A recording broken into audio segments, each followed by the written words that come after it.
सत श्री अकाल जी। तुसी वेख रहे हो पंजाब मेल USA TV। मैं संजीव यश खन्ना थोड़ा सारिਆਂ ਦਾ स्वागत करदा मुद्दा दे विच। पंजाब दियां चोणां दा मुद्दा, नित नवीं खबरां साडे सामने आ रहीआं। इन्नी छेती छेती सब कुछ वापर रहा कि सोच कई बार सुन्न हो जाती है। नवीं खबर यह आ रही है कि आम आदमी पार्टी ਇਹਦੀ चर्चा लोगों के विच वधदी पई है, ਇਹਦੀ साख लोगों के विच वधदी पई है। पहला सिर्फ मालवे दे विच ਇਹਦਾ जोर समझा जाता सी, पर नाल दी नाल हुण दुआबे दे विच ते माझे दे विच भी लोगों के विच ਇਹ अपना जोर वधा रही है। ते नाल दी नाल दूजी खबर यह है कि कांग्रेस की साख घटदी पई है ते श्रोमणी अकाली दल ते अलायंसिस ते नाल BJP ते अलायंसिस की साख वधदी पई है। ये पार्टियां रिवाइव हो रही ने, इंप्रूव हो रही ने, अगे वधियां पईयां ने, नंबर 2 ते आ चुकियां ने ते कांग्रेस नंबर 2 तो नंबर 3 ते आ चुकी आ। ते कारण यह आ कि इहदे जिहड़े नेता ने ना, उन्हां दी सुर एक नहीं हैगी, वक्खो वक् सुर है ते नाले आपसी विवाद ने ते नाल दी नाल ED दे रेड्स हो रहे ने। इस करके कांग्रेस की साख घटदी पई है, लोगों दे विच विश्वास गवाउंदी पई आ कांग्रेस आई। कोई गल करदा दलित वर्ग की, कोई गल करदा पंथक वोट की, कोई सिख चेहरे की गल करदा, कोई हिंदुत्व की गल करदा ते धर्म ते जात दे उत्ते आधारित राजनीति खेडी जा रही है। हर पार्टी ध्रुवीकरण की राजनीति करती पई है, असीं सारे जानते हैं इस गल नूं। पर आम लोगों के पल्ले की पिया, आम लोग की चाहुंदे ने, वो आपां हुण एक एक करके गल करांगे, क्योंकि 10 तरीक तो बाद आ सारा रौला रप्पा जिहड़ा एक दूजे के खिलाफ करना सारियां पार्टियां ने, उहदे उत्ते इलैक्शन कमीशन ने ला दित्ती है रोक। इस करके कोई भी सर्वेज नहीं आउणगे, कोई भी किसी तरह की बयानबाजी नहीं होएगी, कोई भी किसी तरह का एक दूजे के उत्ते चिक्कड़ सुट्टना नहीं होएगा, कोई भी अजिही गल नहीं होएगी जिहड़ी अनपार्लीमेंटरी होवे। इस करके हुण लोकां दे हत्थ दे विच सारी गेम आ। पंजाब दे लोग की करना चाहुंदे ने, वो आपां एक एक करके सारी गल करदे हां। हाँ जी, असीं गल कर रहे सी कि पंजाब दे लोग की करना चाहुंदे ने। एक एक करके आपां सारी गल करदे हां कि पंजाब दे लोग जागरूक हो चुके ने। हुण किसी तरह की कोई गलत चीज़ बर्दाश्त नहीं की जाएगी, क्योंकि पंजाब नूं चाहीदा एक डिवेलपमेंट मॉडल, उहदे वास्ते चाहीदा एक रोड मैप। इस करके क्यों कि लोग जागरूक हो चुके ने, किसान अंदोलन सदका ते लोकां नूं ओह बंदा चाहीदा जो उन्हां दे मसले हल कर सके। जात धर्म इस दी कोई गल नहीं होएगी, ये महत्वहीन गल्लां ने। इंसान जिहड़ा काबिल है वह अगे आउणा चाहीदा। इस करके पॉलिटिक्स हुण बिल्कुल चेंज हो चुका, नवी ग्राउंड्स आ चुकियां ने, नवी तरह की पॉलिटिकल रियलिटी स्थापित हो चुकी है, क्योंकि पॉइंट ऑफ व्यू सब दा बदल चुका है किसान अंदोलन करके। हुण सिस्टम का नवा रूप होना चाहिए। की रूप होना चाहिए? जिहड़ा बिल्कुल स्वच्छ होवे, जिहदे विच भ्रष्टाचार ना होवे। साफ सुथरा सिस्टम पंजाब दा, पंजाब दे लोकां नूं देना चाहिए, सियासी पार्टियां नूं। ते पार्टीज किवें लोकां दा मूड समझण ताकि नैरेटिव सैट हो सके। ते नाल दी नाल लोग ये कहंदे ने कि स्टेट लई कौन लड़ूगा, इशूज़ दे लई कौन काम करूगा। इशूज़ दे लई बोलण वाला बंदा भी कोई ना कोई पार्लीमेंट दे विच होना चाहिए जो लोकां दे हक की गल करे। ऐसा बंदा पार्लीमेंट दे विच पहुंचना चाहिए। जरूरत है चंगे लोकां दी। बड़ा कुछ अजिहा हो रहा है जिन्हें सियासी माहिरां नूं बिल्कुल कन्फ्यूज़ किया होया कि रिजल्ट की होणगे, क्योंकि सर्वेज जिहड़े आ रहे सी, सर्वे अलग अलग चैनल्स भी देंदे ने, अलग अलग ग्रुप्स भी देंदे ने, सब वक्खो वक्खरी गल करते हैं, पर वो कन्फ्यूजन होंदा है। क्योंकि कहते हैं ना कि जो तुसी किसी नूं अपनी गल मनवाणी होवे, पहले उन्होंने कन्फ्यूज़ कर दिओ, फिर उस तो बाद उन्होंने अपने मुताबिक तुसी टालण विच कामयाब हो सकते हो। हुण पॉलिटिक्स लोकां दे मुताबिक करना पैना है पॉलिटिकल पार्टीज़ नूं, क्योंकि लोग कॉन्शियस हो चुके ने। इस करके हुण एलीट पॉलिटिक्स खत्म समझो, तड़ेबाजी खत्म समझो, सब दा सब काम जिहड़ा है हुण कारगुजारी ते होएगा, सच्चाई दे उत्ते होएगा। हुण लोकां ने, लोकाई ने सवाल पुछने ने ते सियासतदानां नूं जवाब देने पैने ने। लोकां नूं मूर्ख नहीं बनाया जा सकता। ये आपां रिवाइव कर रहे हैं जो हुण तक आपां सारे प्रोग्राम्स कीते ने, उहदा निचोड़ की कढ़िया ताकि आपां हुण अगे वध सकीए। सो अंडर करंट जिहड़ा चलदा है अलग अलग पार्टीज़ दे विच, ਉਹਨਾਂ ਨੂੰ ਵੋਟਾਂ ਦੇ ਵਿੱਚ ਕਿਵੇਂ ਤਬਦੀਲ ਕਰਨਾ। ਇਸ ਕਰਕੇ ਸਾਰੀਆਂ ਪਾਰਟੀਆਂ ਸਟ੍ਰੈਟਜੀ ਬਣਾ ਰਹੀਆਂ ਨੇ ਤੇ ਸਟ੍ਰੈਟਜੀ ਇਹ ਆ ਕਿ ਕੌਣ ਕਿਹਦੀਆਂ ਕਿੰਨੀਆਂ ਵੋਟਾਂ ਕੱਟੂਗਾ। ਇਹ ਸਮੀਕਰਨ ਬਣਦੇ ਪਏ ਨੇ, ਕੌਣ ਕਿੱਥੋਂ ਕਿੰਨੀਆਂ ਵੋਟਾਂ ਲੈ ਕੇ ਜਿੱਤੂਗਾ, ਇਹ ਦੂਜੇ ਨੰਬਰ ਤੇ ਗੱਲ ਆਉਂਦੀ ਪਈ ਆ। ਤੇ ਅਸੀਂ ਜਾਣਦੇ ਹਾਂ ਕਿ ਇਹ ਸਾਰੀਆਂ ਪਾਰਟੀਆਂ, ਇਹ ਸਾਰੇ ਆਗੂ ਲੋਕਾਂ ਦੇ ਪੈਸੇ ਦੀ ਦੁਰਵਰਤੋਂ ਕਰਦੇ ਰਹੇ ਨੇ ਤੇ ਇਸੇ ਤਰ੍ਹਾਂ ਦੀਆਂ ਗੱਲਾਂ ਹੁਣ ਵੀ ਹੋ ਰਹੀਆਂ ਨੇ, ਜਿਹੜੀਆਂ ਐਲਾਨਬਾਜ਼ੀ ਦੇ ਵਿੱਚ ਅਸੀਂ ਦੇਖਦੇ ਹਾਂ ਵੱਡੇ ਵੱਡੇ ਵਾਅਦੇ ਕੀਤੇ ਜਾ ਰਹੇ ਨੇ। ਉਹਦੀ ਸਿੱਧੀ ਸਾਦੀ ਗੱਲ ਹੈ ਕਿ ਸਟੇਟ ਐਕਸਚੈਕਰ ਦੇ ਉੱਤੇ ਉਹਦਾ ਕਿੰਨਾ ਬੋਝ ਪੈਣ ਵਾਲਾ, ਸਾਡੇ ਸਾਰਿਆਂ ਦੀ ਜੇਬ ਦੇ ਉੱਤੇ ਕਿੰਨਾ ਬੋਝ ਪੈਣ ਵਾਲਾ, ਜਿਹੜਾ ਅਸੀਂ ਟੈਕਸ ਦੇ ਰੂਪ ਦੇ ਵਿੱਚ ਪੇ ਕਰਨਾ ਹੈ। ਤੇ ਜਜ਼ਬਾਤੀ ਮੁੱਦੇ ਲੈ ਕੇ ਚੱਲ ਰਹੇ ਨੇ, ਨਾ ਕਿ ਬੁਨਿਆਦੀ ਮੁੱਦੇ ਲੈ ਕੇ ਚੱਲ ਰਹੇ ਨੇ। ਇਸ ਕਰਕੇ ਸਾਰੀ ਲੜਾਈ ਚਿਹਰਿਆਂ ਦੀ ਲੜਾਈ ਹੈ ਤੇ ਨਿੱਜ ਦੀ ਲੜਾਈ ਹੈ, ਜਿਵੇਂ ਇੱਕ ਦੂਜੇ ਦੇ ਖਿਲਾਫ ਦੇਖੋ ਕੀ ਬੋਲਦੇ ਨੇ। ਸੋ ਅਸੀਂ ਵੀ ਕਈ ਵਾਰ ਸੁਣ ਕੇ ਸ਼ਰਮਸਾਰ ਹੋ ਜਾਂਦੇ ਹਾਂ ਕਿ ਇੱਦਾਂ ਦੀ ਭਾਸ਼ਾ, ਇੱਦਾਂ ਦੇ ਸ਼ਬਦਾਂ ਦਾ ਇਸਤੇਮਾਲ, ਅਨਪਾਰਲੀਮੈਂਟਰੀ ਲੈਂਗੁਏਜ, ਇਹ ਸਿਆਸੀ ਆਗੂਆਂ ਦੇ ਮੂੰਹੋਂ ਫੱਬਦੀਆਂ ਨਹੀਂ ਗੱਲਾਂ, ਪਰ ਫਿਰ ਵੀ ਉਹ ਕਰਦੇ ਨੇ। ਇਸ ਕਰਕੇ ਜਦੋਂ ਮੂਡ ਸਮਝ ਨਹੀਂ ਆਉਂਦਾ ਨਾ ਪਬਲਿਕ ਦਾ, ਤਾਂ ਝੁੰਝਲਾਏ ਹੋਏ ਨੇ, ਇਹ ਝੁੰਝਲਾਹਟ ਦੇ ਵਿੱਚ ਇਹ ਸਾਰੇ ਕੰਮ ਕਰਦੇ ਨੇ।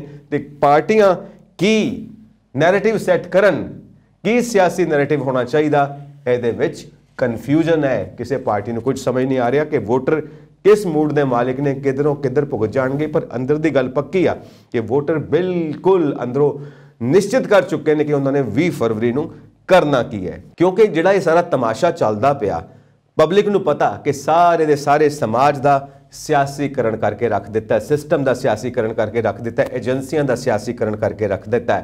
ਤੇ ਫਿਰ ਮੈਨੀਫੈਸਟੋ ਦੀ ਗੱਲ ਆਉਂਦੀ ਆ। ਮੈਨੀਫੈਸਟੋ ਨੂੰ ਇੱਕ ਤਰ੍ਹਾਂ ਨਾਲ ਇੱਕ ਇਕਰਾਰਨਾਮਾ ਸਮਝਿਆ ਜਾਂਦਾ ਪਾਰਟੀਆਂ ਦੇ ਵਿੱਚ ਤੇ ਵੋਟਰਸ ਦੇ ਵਿੱਚ, ਔਰ ਤੇ ਮੈਨੀਫੈਸਟੋ ਦੇ ਵਿੱਚ ਵੱਡੇ ਵੱਡੇ ਵਾਅਦੇ ਕੀਤੇ ਜਾਂਦੇ ਨੇ। ਤੇ ਸੁਪਰੀਮ ਕੋਰਟ ਨੇ, ਹਾਈ ਕੋਰਟ ਨੇ ਨੋਟਿਸ ਦਿੱਤਾ ਕਿ ਪੁਰਾਣੇ ਸਾਰੇ ਮੈਨੀਫੈਸਟੋ ਮੰਗਵਾਏ ਜਾਣ ਤੇ ਦੇਖਿਆ ਜਾਵੇ ਕਿ ਕਿੰਨੇ ਕੁ ਵਾਅਦੇ ਪੂਰੇ ਕੀਤੇ ਨੇ, ਟਿਕ ਕੀਤੇ ਜਾਣ।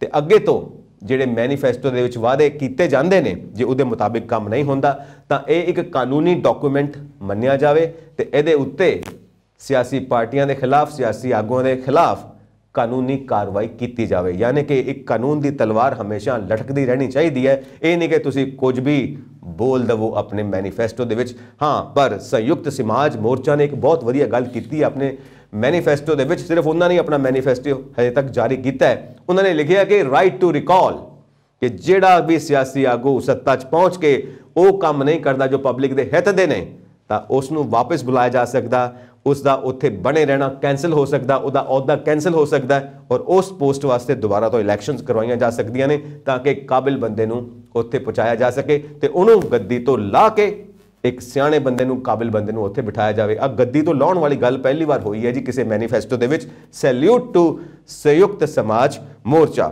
ਤੇ ਅਸੀਂ ਸਾਰੇ ਦੇਖਦੇ ਹਾਂ ਕਿ ਸਿਆਸਤ ਦਾ ਅਪਰਾਧੀਕਰਨ ਹੋ ਗਿਆ।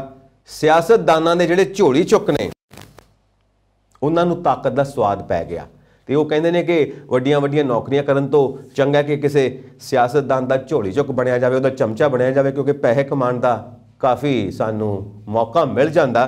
ਤੇ ਦੇਖੋ ਉਹਨਾਂ ਦੀ ਜਾਇਦਾਦ ਕਿਵੇਂ ਪੀੜ੍ਹੀ ਦਰ ਪੀੜ੍ਹੀ ਵੱਧ ਰਹੀ ਆ। ਤੇ ਅਸੀਂ ਇਹ ਵੀ ਦੇਖਦੇ ਹਾਂ ਕਿ ਇੱਕੋ ਪਰਿਵਾਰ ਸੱਤਾ ਵਿੱਚ ਬਣਿਆ ਰਹਿੰਦਾ। ਇਹ ਵੀ ਪਾਰਟੀਆਂ ਦੇ ਵਿੱਚ ਗੱਲ ਹੋ ਰਹੀ ਹੈ ਕਿ ਪਾਰਟੀਆਂ ਦੇ ਅੰਦਰ ਵੀ ਕੋਈ ਡੈਮੋਕ੍ਰੇਸੀ ਨਹੀਂ ਹੈ। ਸੋ ਡਿਵੈਲਪਮੈਂਟ ਸਾਨੂੰ ਪੰਜਾਬ ਦੀ ਚਾਹੀਦੀ ਹੈ, ਪਰ ਸਾਨੂੰ ਦਿੱਤਾ ਜਾ ਰਿਹਾ ਹੈ ਫ੍ਰੀ ਬੀਜ਼ ਪੋਲਿਟਿਕਸ, ਯਾਨੀ ਕਿ ਨਾਅਰੇਬਾਜ਼ੀ, ਲੋਕ ਲੁਭਾਊ ਨਾਅਰੇ। ਸਾਨੂੰ ਵੋਟਾਂ ਪਾਓ, ਕਿਉਂ ਪਾਈਏ? ਉਹਦੇ ਵਾਸਤੇ ਕੋਈ ਕਾਰਨ ਦਿਓ, ਉਹਦੇ ਵਾਸਤੇ ਕਾਬਲੀਅਤ ਸਿੱਧ ਕਰੋ, ਤਾਂ ਹੀ ਅਸੀਂ ਸੋਚਾਂਗੇ ਕਿ ਤੁਹਾਨੂੰ ਵੋਟ ਪਾਉਣੀ ਹੈ ਕਿ ਨਹੀਂ ਪਾਉਣੀ। ਤੇ ਮਾਹਿਰ ਮੰਨਦੇ ਨੇ ਕਿ ਪਿਛਲੇ ਸਮੇਂ ਦੇ ਵਿੱਚ ਪੰਜਾਬ ਮਰਦਾ ਰਿਹਾ ਤੇ ਨਿੱਜੀ ਜਾਇਦਾਦਾਂ ਵੱਧਦੀਆਂ ਰਹੀਆਂ। ਇਹ ਵੀ ਚੀਜ਼ ਪਬਲਿਕ ਦੀ ਨੋਟਿਸ ਦੇ ਵਿੱਚ ਹੈ। ਤਾਂ ਕਿਉਂ ਨਹੀਂ ਸਾਰੇ ਜਾਣੇ ਮਿਲ ਕੇ ਕੰਮ ਕਰੀਏ? ਅਸੀਂ ਵੀ ਪੰਜਾਬ ਵਾਸੀ, ਤੁਸੀਂ ਸਾਰੇ ਪੰਜਾਬ ਵਾਸੀ, ਸਾਰੇ ਪੰਜਾਬ ਵਾਸੀ ਮਿਲ ਕੇ ਕਿਉਂ ਨਹੀਂ ਕੰਮ ਕਰਦੇ? ਸਾਰੇ ਸਿਆਸੀ ਆਗੂ, ਸਾਰੀ ਸਿਆਸੀ ਪਾਰਟੀਆਂ ਮਿਲ ਕੇ ਕੰਮ ਕਿਉਂ ਨਹੀਂ ਕਰਦੀਆਂ? ਜਦੋਂ ਪੰਜਾਬ ਨੂੰ ਸਾਰੇ ਜਾਣੇ ਮਿਲ ਕੇ ਤਰੱਕੀ ਦੇਣਾ ਚਾਹੁੰਦੇ ਨੇ ਤਾਂ ਵੱਖੋ ਵੱਖ ਕਿਉਂ ਕਰਨਾ ਚਾਹੁੰਦੇ ਨੇ? ਮੈਂ ਪੰਜਾਬ ਦਾ ਭਲਾ ਕਰ ਸਕਦਾ, ਤੂੰ ਨਹੀਂ ਕਰ ਸਕਦਾ, ਉਹ ਨਹੀਂ ਕਰ ਸਕਦਾ, ਮੈਂ ਕਰ ਸਕਦਾ। ਇਹ ਕੀ ਗੱਲ ਹੋਈ? ਜਦੋਂ ਅਸੀਂ ਕਹਿੰਦੇ ਆ ਨਾ ਕਿ ਮੈਂ ਕਰ ਸਕਦਾ, ਉਹ ਸਾਡਾ ਕੌਨਫੀਡੈਂਸ ਹੈ। ਜਦੋਂ ਅਸੀਂ ਕਹਿੰਦੇ ਆ ਕਿ ਸਿਰਫ ਮੈਂ ਹੀ ਕਰ ਸਕਦਾ, ਉਹ ਸਾਡਾ ਹੰਕਾਰ ਹੈ। ਅਸੀਂ ਦੂਜੇ ਨੂੰ, ਕਿਸੇ ਨੂੰ ਕੁਝ ਸਮਝਦੇ ਨਹੀਂ। ਤਾਂ ਕਿਉਂ ਨਾ ਸਾਰੇ ਜਾਣੇ ਮਿਲ ਕੇ ਕੰਮ ਕਰੀਏ? But not practical, it is not practical. ਕਿਉਂ? ਕਿਉਂਕਿ ਸਿਆਸਤ ਦੇ ਵਿੱਚ ਸਾਰੇ ਜਾਣੇ ਆਪਣਾ ਆਪਣਾ ਇੰਟਰਸਟ ਦੇਖਦੇ ਨੇ। ਮੈਨੂੰ ਕੀ ਮਿਲਿਆ, ਮੈਨੂੰ ਕੀ ਫਾਇਦਾ ਹੋਇਆ, ਮੈਂ ਕਿਹੜੀ ਕੁਰਸੀ ਤੇ ਬੈਠਾ, ਮੇਰੇ ਹੱਥ 'ਚ ਕਿਹੜੀ ਸੱਤਾ ਆਈ, ਗੇਮ ਮੇਰੇ ਹੱਥ ਵਿੱਚ ਚਾਹੀਦੀ ਆ। ਗੱਲ ਤਾਂ ਸਾਰੀ ਮੈਂ ਦੀ ਆ। ਮੈਂ ਕਿੱਥੇ ਆ? ये मैं जे कढ़ दईए ना, सारे जने मिल के काम करिए तो पंजाब बहुत खूबसूरत बन सकता, पंजाब बहुत वधिया बन सकता। सानू सारिਆਂ ਨੂੰ पंजाब वास्ते मेहनत करनी पएगी, एक डिवेलपमेंट मॉडल बनाना पएगा, अपने निज नूं त्याग देना पएगा, अपनी निजी चीज़ नूं छड्ड के पंजाब बारे सोचना पएगा। क्योंकि असी जदों संविधान की सौं खा लैंदे आ तो फिर असी पोलीटिकल करप्शन करते क्यों आ, असी सियासी भ्रष्टाचार करते क्यों आ। इस करके सानू सोचना चाहिए कि पंजाब का डिवेलपमेंट मॉडल असी बनाना है, नाले भी सोचना है उहदे सोर्सिस कित्थों होणगे, ਉਹਦਾ पैसा कित्थों आएगा जिस नाल ਉਹ सारी डिवेलपमेंट करनी आ, लोगों की भलाई किवें होएगी। पर नाल दी नाल पोलीटिकल पार्टीज़ सियासी आगू ये भी तो सोचते हैं ना, ये फंड कित्थों आऊगा, पार्टी फंड इलैक्शन लड़न वास्ते। गल तो सारी पोलीटिकल फंड की आ, गल तो सारी पार्टी के फंड की है। ये फंड कित्थों आना है, फिर जित्थों फंड आना है उन्होंने कहना भी सानू की फायदा तुहानू फंड देण दा, सानू भी फायदा पहुँचाओ। जदों उन्होंने फायदा पहुँचाउण लगदे ने फिर उत्ते पॉलिसी गड़बड़ हो जाती है। लोगों के हित की पॉलिसी की बजाय उन्हां फंड देण वालियां दे हित की पॉलिसी बनती आ, उत्थे गड़बड़ हुंदी आ। फिर पंजाब दा की बनू, लोगों की भलाई किवें होऊ, पंजाब की भलाई किवें होऊ, ये विचार करने वाली गल खड़ी हो जाती है। असी देख रहे हैं ईडी दे रेड्स हो रहे हैं, थां थां दे उत्ते फड़ हो रहे हैं लोग, तो उन्होंने को पैसा भी मिल रहा, होर कई चीज़ां मिल रही ने, तो उन्होंने खिलाफ कार्रवाई भी हो रही है, तो वो कुछ सबूत भी दे रहे हैं, तो कुछ वो स्टेटमेंट्स भी दे रहे हैं। यानी कि असी देखते हैं कि एक खड़ोत जी आ गई है सारे वातावरण के विच। कई बार तो असी देखते हैं कि सन 2017 के मुद्दों के उत्ते ही सारियां पार्टियां मुड़ के जान लग पईयां, पंजाब के विकास की गल ही नहीं हो रही। तो ये सारियां गल्लां ना खड़ोत पैदा करदियां ने, जो कि नहीं होनी चाहिए। हमेशा फ्लो अगे वधदे रहना चाहिए, वधदे रहना चाहिए। तो नाल दी नाल एक होर चीज़ हो रही है, इलैक्शन कमीशन भी जदों ये कहता कि जदों तुसी अपराधीकरण कर देंदे हो सियासत का, जदों तुसी देखते हो कि तुहाडा कोई कैंडीडेट अपराधी है, तो सेम पार्टी नूं चाहिदा कि उस बंदे की सारी डिटेल अपनी ऑफिशियल वैबसाइट ते पावे, ते मीडिया दे विच भी इस बारे सारी पब्लिक नूं जानकारी दवे। एक बार नहीं, 3 बार अनाउंसमेंट्स होनियां चाहिए ने। पर असी देखते हैं कि झूठे एफीडेविट्स भी दिते जा रहे हैं, अपनी जायदाद के लिए भी तो अपने पिछोकड़ लिए भी, कि कोई अपराधीकरण तुहाडा है कि नहीं, पिछोकड़ दे विच तुहाडे उत्ते कोई केस चलते पे ने कि नहीं चलते पे, ये भी विचार करने वाली गल है। जबकि रिपोर्ट्स दसदियां ने कि इस वक्त जिहड़े विधायक ने कम से कम नहीं तो 40% ऐसे ने जिन्हां दे खिलाफ क्रिमिनल केस चल रहे हैं। सो इस सियासत का अपराधीकरण असी देख रहे हैं। तो नाल दी नाल असी देखते हैं कि जिहड़े ऑफिसर्स ने, ब्यूरोक्रेसी है, अफसरशाही आ, वो भी कंट्रोल च नहीं, वो भी अपनी मर्जी करते हैं। तो क्यों ना करन, अपनी मर्जी वो किद्दां कर सकते हैं, संविधान के मुताबिक। इसनूं कहा जाता है क्यों ना करन, क्यों ना वो संविधान के मुताबिक चलन।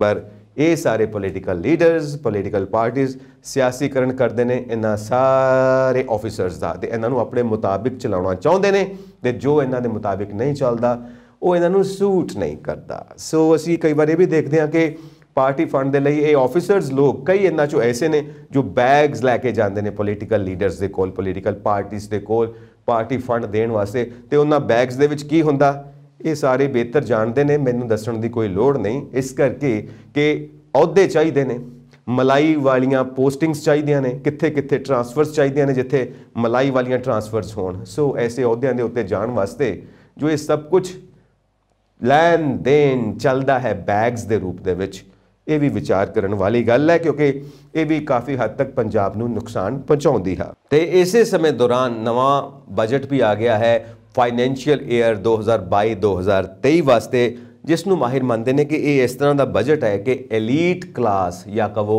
अमीर वर्ग वर्सिस मध्य परिवार, मध्य वर्ग या गरीब वर्ग, ये एक वर्सिस बनाम हो गया, दोवां दी मुकाबलेबाजी हो गई है। क्योंकि एक थां दे उत्ते ना बराबरी है पैसे की, जायदाद की, दूसरे पासे बेरोज़गारी है, तो जिथे रोज़गार भी है उत्थे तनख्वाहां दे विच इन्ना गैप है कि गरीबी दूर हो ही नहीं सकती। किते तुसीं लाखां रुपए महीने की तनख्वाह देंदे पे हो, किते हज़ारां रुपए महीने की तनख्वाह है, एक गैप किवें दूर होना है। सो ये सारियां गल्लां होंदियां पईयां कि ये वड्डे बंदियां दा ते छोटे बंदियां दा, छोटे बंदे किद्दां जिहड़े समाज में छोटे मन लए जांदे ने, क्योंकि संविधान तक किसी नूं छोटा वड्डा कहंदा नहीं, पर साडी समाजिक बनतर ऐसी है कि वड्डा आदमी, छोटा आदमी, पैसे वाला आदमी, बिना पैसे वाला आदमी, ये छोटा वड्डे दा अंतर हुंदा है। वड्डे वड्डे अहुदियां वाले, छोटे अहुदियां वाले, या किसी कोल अहुदा नहीं है वो वाले भी, मतलब ये कि वड्डे बंदियां दा मुकाबला छोटे बंदियां नाल या छोटे बंदियां दा मुकाबला वड्डे बंदियां नाल। अजिहा बजट है जो पॉलिसीज़ ने वो ये देखने विच ਆਉਂਦੀਆਂ ਨੇ, ਇਹ ਮਾਹਿਰ ਮੰਨਦੇ ਨੇ, ਜੋ ਕਿ ਸੰਤੁਲਨ ਨਹੀਂ ਹੈ। ਇਸ ਕਰਕੇ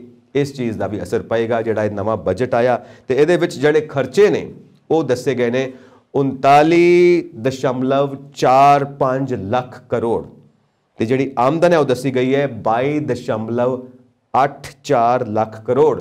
यानी कि आमदन घट खर्चा ज़्यादा। तो ये गैप पूरा किवें करना? टैक्स वधाए जाणगे पब्लिक के उत्ते, तां ही पैसा इकट्ठा होएगा। क्योंकि वड्डे वड्डे अमीर आदमियों नूं तां टैक्स लाउणे नहीं, क्योंकि कहा जाता है कि जे इन्हां नूं 1% टैक्स भी लगा दिओ इन्हां दी आमदन के मुताबिक, इन्हां दी जायदाद के मुताबिक, तो सारे घाटे पूरे हो सकते हैं। पर सरकारां पता नहीं ये स्टैप क्यों नहीं लैंदियां, उन्हां अमीर लोगों के उत्ते टैक्स क्यों नहीं लगांदियां, सिर्फ 1%। ये माहिर मानते हैं। सो 1% की गल है, लगा दिता जाए तो सारिਆਂ ਦਾ बेड़ा भार हो जाए।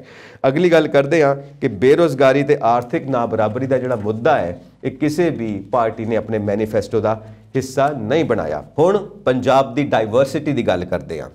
कुल वस्तों विचों जिहड़ी पंजाब की टोटल पॉपूलेशन है, जिहड़ा वर्गीकरण करदियां ने ये सियासी पार्टियां, सियासी आगू के कित्थों कित्थों साडा वोट बैंक बन सकता है, कित्थों कित्थों असीं वोट खिच सकते हैं। ये जिहड़े डॉट्स मिलाउंदे ने ना, जिद्दां वड्डियां वड्डियां कंपनियां अपने टारगेट ऑडियंस लभदियां ने, उदां ये भी टारगेट ऑडियंस लभदे ने। टारगेट वोटर्स किहड़े ने, उन्हां विचों कुल वस्तों विचों 58% सिख वसों ने, जिहदे विचों 19% जट सिख वसों ने ते 32% दलित वसों ने। इस करके ये समीकरण बनाया जाता है कि कित्थों कित्थों किहड़ा सियासी आगू, किहड़ा पोलीटिकल चेहरा खड़ा किया जाए जिहड़ा इन्हां वसों दे सारे वोट्स खिंच के लिया सके। तो जिहड़ी न्यू रिच क्लास है पंजाब की, उसका भी काफ़ी वड्डा कब्जा है पोलीटिकल क्लास के उत्ते, उन्होंने अपने मुताबिक चला सकते। जिहड़े वड्डे वड्डे धनाड़ किसान भी बैठे ने, वो भी पॉलिटिक्स दे विच पैर रखते हैं, हथ भी रखते हैं, पूरी ग्रिप भी रखते हैं और सियासी पार्टियों अपने मुताबिक चलाने की हिम्मत भी रखते हैं, जोर भी रखते हैं, जेरा भी रखते हैं। सो ये तनाड़ किसान भी बैठे ने जिहड़े पॉलिटिकल गेम्स खेडते हैं। सो इस तरह ही जिहड़ा अमीर वर्ग है, न्यू रिच क्लास है, वो किद्दां बनी? 1960 का जिहड़ा ग्रीन रेवोल्यूशन आया, हरी क्रांति आई पंजाब दे विच, वो एक्सपैरीमेंट कामयाब होया तो न्यू रिच क्लास सामने आई। 1966 दे विच भाषा के आधार पर पंजाबी सूबा बनया, उदों भी कुछ पोलीटिकल पार्टीज़ खास करके श्रोमणी अकाली दल अगे आया, उन्होंने स्ट्रोंग होने का मौका मिले। नहीं तो पहला तो कांग्रेस ही छाई रही सी पंजाब के अंदर, पर 1966 तो बाद अगे आया है श्रोमणी अकाली दल। तो 1970-80 के विच मॉस चेंज हुई, बहुत वड्डी चेंज हुई आ वोट बैंक दे विच, ते अकाली दल शक्तिशाली होया। तो 1990 तो बाद जिहड़ियां उदारीकरण, निजीकरण ते संसारीकरण दी नीतियां आईयां, बदलाव आया है और इस करके स्टेट इकोनॉमी दे विच ये वड्डा बदलाव अमीर नूं होर अमीर, गरीब नूं होर गरीब करता गया। क्योंकि 1990 तो बाद जिहड़ियां ओपन मार्केट दियां, खुली मंडी दियां सारियां नीतियां आईयां, उसने इस चीज़ नूं काफ़ी हिलाया। साडा पुराना समाजिक स्ट्रक्चर हिल गया तो खेतीबाड़ी विचों रोज़गार गायब होना शुरू हो गया। तो खेतीबाड़ी विच लगे लोग, इत्थों तक के छोटे किसान भी शहरां विच जाके फैक्ट्रियां विच मजदूरी करन दे वास्ते मजबूर हो गए। यानी कि कित्थे वो राजे सी पिंडां दे विच अपनियां ज़मीनां दे, ते कित्थे वो मजदूर बन गए। ये 1990 तो बाद जिहड़ियां नीतियां आईयां ने, माहिर मंनदे ने उन्हां दा ये नतीजा है। तो इस वक्त मध्य वर्गी शहरी ते पेंडू जमातां नूं एक चेंज की लोड़ है, एक बदलाव की लोड़ है। हुण ये बदलाव किद्दां आवे? क्योंकि वोटां पैणगियां। वोटां पाउण वास्ते कॉन्स्टिट्यूएंसीज़ किहड़ियां-किहड़ियां ने? पहला लैने आपां दुआबा। दुआबा दे विच आउंदा है जलंधर, हुशियारपुर, कपूरथला, फगवाड़ा, रूपनगर, नवां शहर। फिर आउंदा है माझा। माझे दे विच आउंदा है अमृतसर, गुरदासपुर, तरनतारन। फिर आउंदा मालवा। मालवे दे विच आउंदा है चंडीगढ़, लुधियाना, खन्ना, पटियाला, मोगा, संगरूर, बरनाला, बठिंडा, मानसा, फिरोजपुर, फाजिलका। सो ये सारियां कॉन्स्टिट्यूएंसीज़ ने। तो इस वक्त जिहड़े 5 फ्रंट्स बनते पे ने कि 5 कोणा मुकाबला किहड़ा है? एक तो है श्रोमणी अकाली दल ते उहदे नाल बहुजन समाज पार्टी का अलायंस, दूजा है आम आदमी पार्टी, तीसरा है कांग्रेस आई, चौथा है अकाली दल संयुक्त, उहदे नाल पंजाब लोक कांग्रेस अपने कैप्टन साहब वाली ते नाल बीजेपी, इहदा अलायंस है। तो ਤੇ ਪੰਜਵਾਂ ਹੈ ਨਵਾਂ ਜਿਹੜੀ ਪਾਰਟੀ ਨਵੀਂ आई है संयुक्त किसान मोर्चे विचों संयुक्त समाज मोर्चा। तो ये 5 कोणा मुकाबला है तो इस करके पब्लिक का मूड समझण की कोशिश करदियां पईयां ने पोलीटिकल पार्टीज़ ते मुड़ तो वही 2017 के मुद्दों ते आउंदियां पईयां ने नशा ते बेअदबी इस दे उत्ते खड़ोत आ चुकी है क्योंकि नवी चीज़ समझ नहीं आ रही। इस करके नैरेटिव सैट करन दे विच मुश्किल हो रही है पोलीटिकल पार्टीज़ नूं। सो वोटर समझ नहीं आ रहा सियासत नूं, वोटर नूं लैके आपस दे विच स्ट्रगल कर रही ने सियासी पार्टियां। पता नहीं वोटर की करूगा किधर नूं भुगतूगा। सो हुण मुख दी गल यह है कि सिस्टम चेंज करन दी गल उही कर रहे ने जिन्हां ने इस सिस्टम नूं खराब किया, जिन्हां ने इस सिस्टम का सियासीकरण करने की कोशिश की, सारे समाज का सियासीकरण करके रख दिता है। तो पंजाब की सत्ता हासिल करने लई पंजाब नूं पहला समझना पएगा, पंजाब की मनोविग्यानिक स्थिति नूं समझना पएगा। तो पार्टियां नूं जदों लगदा कि ये बदलाव करना साडे हक च नहीं आ, ये सारियां गल्लां करना सानूं वोटां चों हरा सकदा, सानूं इलैक्शन चों हरा सकदा, तो फौरन पिछे हट जांदियां ने। इस करके सारा मुद्दा हुण पब्लिक दे उत्ते है, सारा बीड़ा पंजाब की जनता नूं चुकना पैना ते अपने पंजाब नूं बचाउणा पैना क्योंकि माहिर मनते हैं कि पंजाब इस वक्त जिस हालत विच है उन्होंने ये कह सकते हैं कि पंजाब मरदा पिया ते तुहानूं सारिआं नूं मिल के पंजाब नूं बचाउणा पैना। सानूं खुशी है कि तुसीं मुद्दा प्रोग्राम का हिस्सा बनदे हो। होर अपडेट्स के लिए देखते रहो पंजाब मेल USA TV। सत श्री अकाल जी।